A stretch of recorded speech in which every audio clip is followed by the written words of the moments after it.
नमस्कार आप सभी को। मैं आशा करती हूँ कि आप सब लोग स्वस्थ हैं और अपना कार्य अपना काम पूरा जोश और जुनून के साथ कर रहे हैं। जी हाँ दोस्तों, तो आज हम लोग करने वाले हैं, जो टॉपिक आज हम लोग करने वाले हैं वो है motivation. What is motivation and the kind of the motivation. अगर हिंदी में कहा जाए तो इसे अभिप्रेरणा कहते हैं और अभिप्रेरणा का प्रकार भी आज हम लोग पढ़ने वाले हैं। अगर कोई कॉमन इंसान को भी पूछा जाए तो मोटिवेशन का मतलब मोटिवेटेड होना, मोटिवेशन, तो ऐसे बहुत सामान्य भाषा में इसको अभिप्रेरणा क्या है कहने से बोल देंगे और अधिकतर को जानकारी है। लेकिन जैसे कि अभिप्रेरणा और मोटी सीडीपी और जैसे कि साइकोलॉजिकली भाषा में सब्जेक्ट में अगर देखा जाए तो इसको थोड़ा सा डीप में इसके बारे में जानना बहुत ज़रूरी है, क्योंकि इससे रिलेटेड बहुत सारे क्वेश्चन ऐसे टीचिंग एग्जाम्स में आते रहते हैं। तो आइए शुरुआत करते हैं। मोटिवेशन किसे कहते हैं? Psychological process which give you that particular behavior, okay, and that direction which help you to achieve your purpose। कहने का मतलब ये है कि अभिप्रेरणा एक ऐसे वी कैन से मतलब ऐसी चीज़ है जो आपको अपने लक्ष्य को हासिल करने के लिए आपके अंदर से अंतर आत्मा से वो आपको वो काम करवाएगा, यानी कि स्टार्ट करवाएगा। सबसे पहले वो क्या करेगा आपको, अगर आप स्टार्ट ही नहीं करेंगे तो आप अपने लक्ष्य को कैसे हासिल करेंगे? तो ये आपको स्टार्ट करवाएगा, यानी कि इनिशिएट, ये वर्ड बहुत ही इंपॉर्टेंट है, इनिशिएट करवाएगा। इनिशिएट सिर्फ इनिशिएट ही नहीं करवाएगा, सिर्फ स्टार्ट ही नहीं करवाएगा, वो कंटिन्यूटी भी देगा। क्यों? तब तक आप कंटिन्यू करते रहेंगे जब तक आप अपने गोल को हासिल ना करें। तो ये है आपका मोटिवेशन। यानी कि 3 चीज़ इसमें बहुत ज़रूरी है कि पहले स्टार्ट करवाएगा। स्टार्ट कब करवाएगा? जैसे कि अगर आपके दिल में कोई चीज़ पाने के लिए इच्छा हो गया तो आपके मन में होगा कि अगर आप सोए हुए होंगे भी तब आप जागेंगे, you will start doing work on it. So initiate, continuity and the purpose. These 3 words are very much important. So हम लोगों ने कर लिया, हम लोगों ने समझ लिया कि मोटिवेशन यानी कि अभिप्रेरणा किसे कहते हैं। मैं आशा करती हूँ कि आप सब लोगों को ये टॉपिक क्लियर हो गया। तो अब हम नेक्स्ट करने वाले हैं कि अभिप्रेरणा यानी कि मोटिवेशन कितने प्रकार के होते हैं। मोटिवेशन भी 2 प्रकार के होते हैं। Number 1 external and internal. अगर इसे हम इसे एक्सटर्नल यानी कि एक्सट्रिंसिक और इंटरनल यानी कि intrinsic and extrinsic. Okay, there are 2 type of the motivation, that is the intrinsic motivation and the extrinsic motivation. So आइए पहले जानते हैं कि intrinsic motivation क्या है। चलिए पहले intrinsic के बारे में जान लेते हैं। intrinsic motivation देखिए, आपके शब्द में ही सब कुछ छिपा हुआ है। इंट्रिंसिक यानी इंटरनल कहने से क्या है? इंटरनल मीन्स अंदर, है ना, अंदर।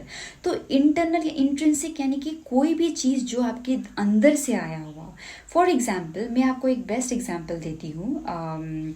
जैसे कि अगर कोई एक स्टूडेंट है, ठीक है, वो स्टूडेंट है और उसको बहुत अच्छा लगता है किसी को समझाना, या फिर कोई टीचर ही, नॉर्मल टीचर। मैंने स्टूडेंट इसलिए कहा क्योंकि एक ऐसा था ना कि बहुत सारे ऐसे बच्चे होते हैं कि जिसे कुछ भी टॉपिक के बारे में दूसरों को समझाना बहुत अच्छा लगता है।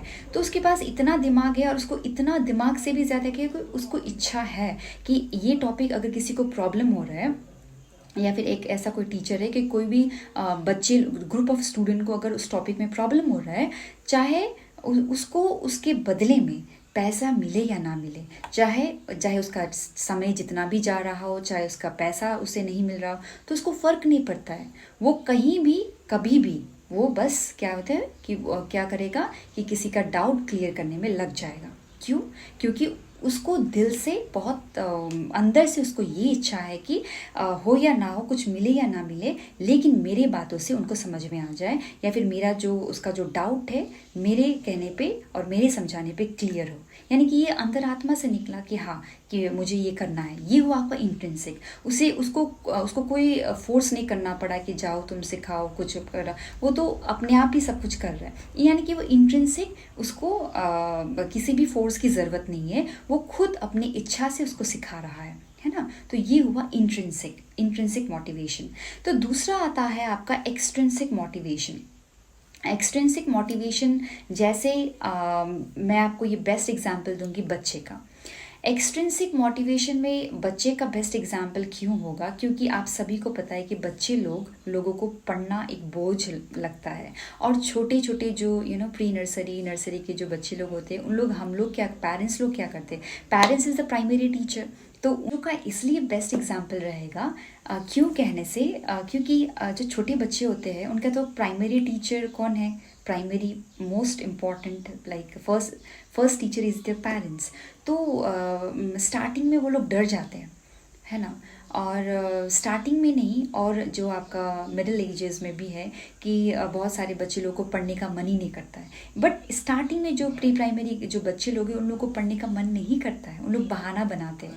तो हम लोग क्या करते हैं कि, और टीचर्स क्या करते हैं, पेरेंट्स क्या करते हैं कि नहीं बाबू, अगर तुम अच्छे से मार्क्स लेके आओगे, तुम स्कूल जाओगे, तो तुम्हारे लिए मैं साइकिल लेके खरीदूंगी, मैं तुम्हारे लिए ये खरीदूंगी, वो खरीदूंगी, मार्केट लेके जाऊंगी, वेगा घुमाने लेने जाऊंगी, हेलीकॉप्टर, क्या क्या क्या सपने दिखाएंगे, है ना बच्चे लोगों को, ताकि वो लोग जाए। तो बच्चे के दिमाग में क्या है कि अरे वाह, अगर मैं जाऊंगा या जाऊंगी तो क्या होगा कि मुझे तो कुछ मिलेगा।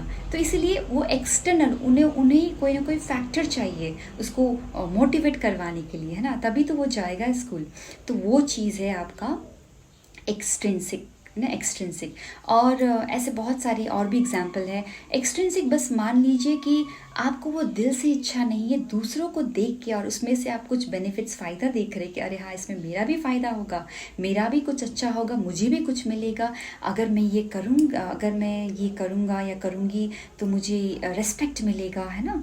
तो ये है आपका एक्सट्रिंसिक, यानी कि आपका दिल से नहीं आया हुआ, बाहरी फैक्टर्स देख के आपको प्रेरणा मिला कि हाँ करें, लेकिन है तो ये मोटिवेशन ही, चाहे वो इंट्रिंसिक हो चाहे वो एक्सट्रिंसिक हो। लोगों को मोटिवेटेड होना बहुत ज़रूरी है, खुद को मोटिवेटेड करते रहना बहुत ज़रूरी है, चाहे वो आप दूसरों से सीख के हो या फिर आपका दिल से खुद करने का इच्छा हो, ये आप लोगों को हमेशा होना चाहिए, क्योंकि यही एक ऐसा चीज़ है जो आपको एक्टिव करवाएगा, क्योंकि मोटिव का मतलब ही है एक्टिविटी करना, एक्टिव। ओके, मोटिवेशन रहेंगे तो आपका सब कुछ एक्टिव होता रहेगा। अगर आप मोटिवेटेड नहीं रहोगे तो आप ऐसे धरती के बोझ बन के रह जाओगे, ठीक है। तो ये है थोड़ा सा एग्जाम्पल। तो चलिए आज इतना ही टॉपिक करते हैं। मैं अभी आपको कुछ क्वेश्चंस बताने वाली हूँ रिलेटेड, तो वो क्वेश्चन कर लेते हैं। 2 क्वेश्चन, सिर्फ 2 ही, मैं ज़्यादा लंबा नहीं करना चाहती हूँ, स्टार्ट धीरे धीरे करके मैं स्टार्ट कर रही हूँ। और उसके बाद से मैं नेक्स्ट टॉपिक में आपको मोटिवेशन से रिलेटेड कुछ थ्योरी है, मैं वो आप लोगों के लिए लेके आऊँगी। तो चलिए आप कुछ क्वेश्चन सॉल्व करते हैं। तो आपका पहला क्वेश्चन है, the motivational phase in training is more considered called, पहला है preparatory phase, pre-training phase, training phase and post training phase।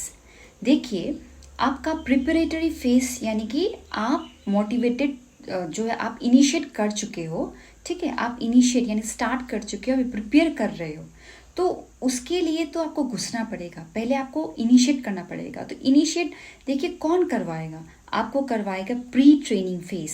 क्यों pre training phase?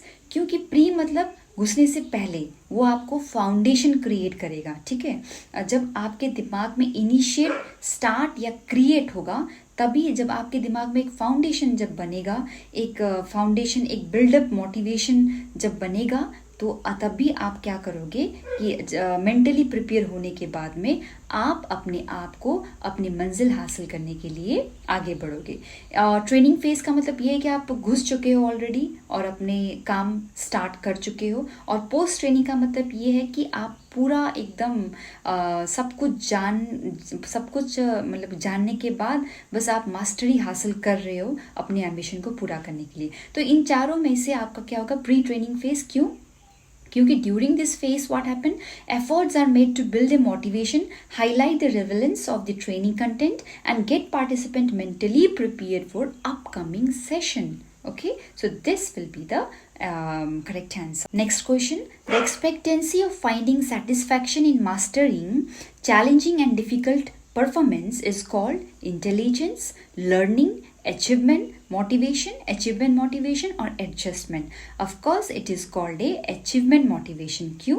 Because it drive to achieve excellence and succeed in a task by overcoming all the challenges. तो दोस्तों आज के लिए बस इतना ही. मैं आशा करती हूँ कि आप सब लोगों को ये टॉपिक अच्छे से समझ में आया. तो मैं फिर आती हूँ नेक्स्ट टॉपिक लेके. तब तक के लिए bye bye and take care.